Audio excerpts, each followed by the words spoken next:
Hey everybody, welcome back to the channel. Today I'm going to talk a little bit about muzzle devices because with the surge in popularity of suppressors since the NFA tax has gone to $0, you guys are buying a ton of suppressors and you're always curious as to what it might take to remove your muzzle devices. Hey everybody, post video Mike, cutting in here a little early, doing the editing on the video. And first off, I just want to let you know, I was filming on the factory floor. It was a little louder than I expected it to be, and go figure, once I got done, I figured out I didn't have the noise reduction on my microphone. So I'm going to apologize. A little noisy in the factory, especially when you get to about the 6.5 minute mark. You're going to see that people from lunch came back. Things got a lot noisier. So there's just a heads up. It is a factory. It does have noise, and you're going to see that in the video. The other thing too, I'm just going to go and save you a little bit of time. If you want to watch all the way through the video for the testing, you can, but I'm just going to save you a little bit of time. We're talking about the new SVB and the RBB that are going to be coming out soon, Plan B style muzzle devices that we have installed. From the factory, we install them with a thread locker called Hot Lock. So we just simply put the thread locker on and let it cure. We don't apply heat, which is a recommended use or recommended installation method by the company that makes it. So when you get one of your firearms from us, if it has the new Plan B muzzle device on it and you think you want to remove it because you want to try a different one, I would highly suggest removing it first, because as you watch in the video here, you can still remove this pretty easily. We had these things cure over the weekend, which is longer than it needs to, and we were able to get these off fairly easily. But if you apply heat, it's permanent. So if you take this thing and you want to go ahead and shoot it before you take it off, chances are that heat soak in the barrel, especially if you run like a full magazine through it fairly quick, that barrel's going to get hot enough, the muzzle device is going to get hot enough that you're going to have set it and done the cure with the heat the way they recommend. And it's going to be a lot more of a pain to get off, as you'll see in the video here. So again, if you don't think you're going to want this and want something else, take it off first. If you find yourself wanting to keep it on there and you want to have it more permanently set, just go out and shoot it. Get it hot, let it cool down, you're going to be good to go. If you decide after the fact that you might not want this on there, but you've already shot it and it's already been heat cured, stay tuned to the video so I can show you how to take it off. It's going to involve soaking in water. But now, back to the video. So, depending on which generation model you have of ours, you might see something like either this linear comp, which is something that you're going to see primarily on our shorter Banshees and Ascents. You see a lot of these in pistol calibers, but the primary designator on the linear comp is that it is going to be on barrels less than 16 inches. Or you might see something like one of our SV zeroed brakes. This is typically going to be on stuff that is longer than 16 inches. Now, when it comes to either one of these are simply installed using a crush washer. So to remove these, you just need a 3/4 inch open end wrench. You're going to be able to put it onto the wrench flats itself, and you're going to use a little bit of leverage and pop it free. Since it is only seated up against the crush washer, it's going to be torqued to that. It might be torqued a little bit extra, especially on the SV brakes, just because you see here, this has porting on the top, and we have to make sure that it's timed so that those are pointing upward.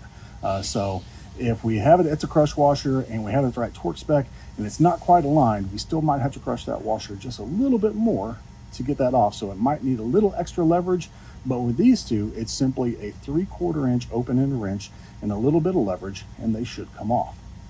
Now with that, moving forward, we are changing to our new Plan B style muzzle devices. So you're already going to see a few of these out in the wild, and these are our new SVB. So it's an SV brake, but B for a Plan B. And these are going to be installed a little bit differently. So as you can see here, there are wrench flats on the rearward side of the muzzle device, and these are set on with a thread locking compound that we use called Hot Lock. So we installed the thread locking compound onto the threads. We installed this on, we torque it down, and this is going to be a 13/16 wrench flat. So there are a couple different options that you have here. Ideally, you can let this stuff cure for 24 hours, which means while it's in transit to you guys, it should be curing. But the additional thing you can do to cure these is to apply heat. Quickest way to apply heat, go out and do a magnum through it. Your barrel's going to get pretty hot pretty quick, and you're actually going to be able to apply heat to that.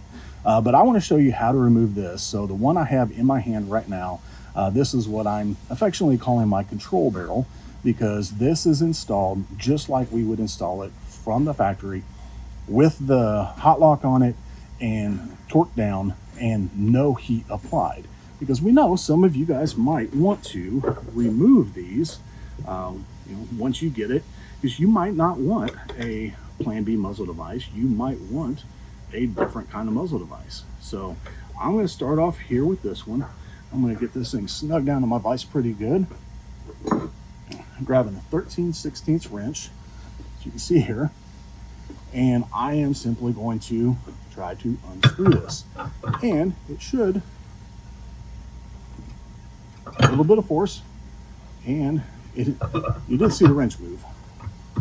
So it is gummed up a little bit with the thread locking compound, but you can tell that it didn't take a ton of force to remove this. Let me see if I have a tool that I can get some leverage on here, and you can see this is now going to thread off of here. So that is a non-cured SVB brake on one of our barrels, and you can see that it definitely has some of the thread locking compound on there that you can clean up before you decide to put your other muzzle device on. Sorry, not speaking very well. So now with this one, this is one that is also using hot lock, but it has been heated and allowed to cure for about the same amount of time. So I actually did these the end of last week, and I'm coming in today, giving the entire weekend to cure. So let's see what we're looking at here. Yep, just what I thought. That thing is not budging, so it has had heat applied to it. I didn't want to put any more torque on it with that wrench, so that is going to be permanently attached. Now, the one nice thing about the way we ship them, since we ship them not heat cured, the easy way for you to get out, if you want to keep it on and you want to use it for a Plan B muzzle device, just go out and do mag dump through it really quick. That's going to heat soak the barrel, it's going to heat soak the muzzle device, and that is going to cure that to it. And then just let it sit for like 24 hours so that it completely cures, because it kind of becomes like a ceramic base in here. So since that is cured, I'm going to have to go ahead and start phase 2 of this video, which is I'm going to use first I'm going to try it with water, because this is supposed to be water soluble, and I'm going to let this soak in water for 30 minutes and we'll come back and try it. If that doesn't work, internet sleuths out there have said that PB Blaster is a good alternative too. So just starting off, I'm going to go ahead and say, like I said, if you get your gun and it's not locked yet and you want to change it, do so before you shoot it, because if you shoot it, it's going to be stuck on there. If you want it stuck on there, go ahead and shoot it. But now let's go ahead and see what it's going to take to get this off. So I'll be right back. Okay guys, just checking back in really quick. I have very little patience sometimes, so I haven't even let this sit for the full 30 minutes yet. I literally just took it out of the water. We're going to see what half that time does first. We're going to start with 15 minutes and see if that did anything. You can definitely see a little bit of murkiness in the water, like maybe it's starting to dissolve it some. But let's take a look here.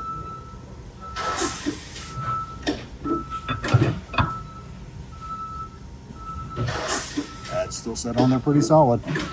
So back in the water it goes. I'll check back in a minute. All right guys, I'm back and just took it out of the water again. Round it off a little bit here. Let's see if after 30 minutes we can get this thing to break free.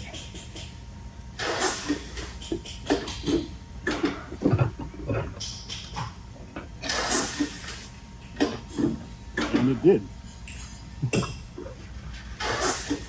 Now that's one thing to note too, though, is I also have kind of ideal conditions here.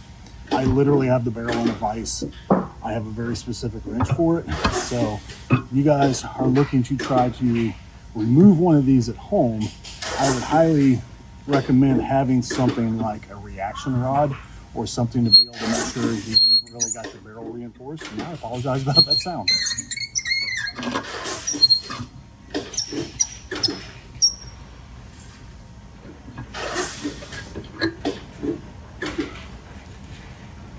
I'd be willing to bet, you can kind of see this here, I would be willing to bet that if I let that soak longer, you would actually see where it would have broken down more of this, because you can see kind of a white band in the middle, but you can see toward the edges how much cleaner it is. So I'm willing to bet that this has actually started to penetrate down those threads and started to break that down a little bit more.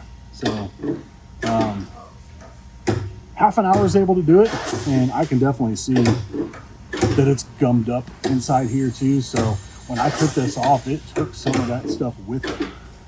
So half an hour is able to do that. I would say in an ideal world, if you're not sure, just let it sit for longer, let it sit for an hour or so. I had this standing by just in case, so I did have the PB blaster just in case, because this is actually made to be more of a penetrating lube, so it's going to get into those threads a little bit better.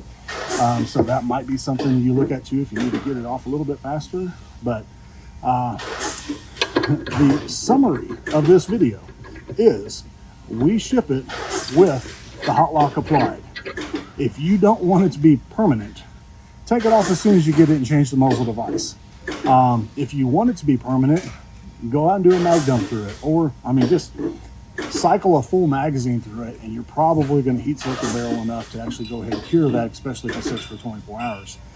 Now, when I say if you want it to be permanent, that might not be something you're intending to do either. So if you have your gun and you went out and you shot it, and then you decide that you want to change out the muzzle device, you're going to have to do a process like this.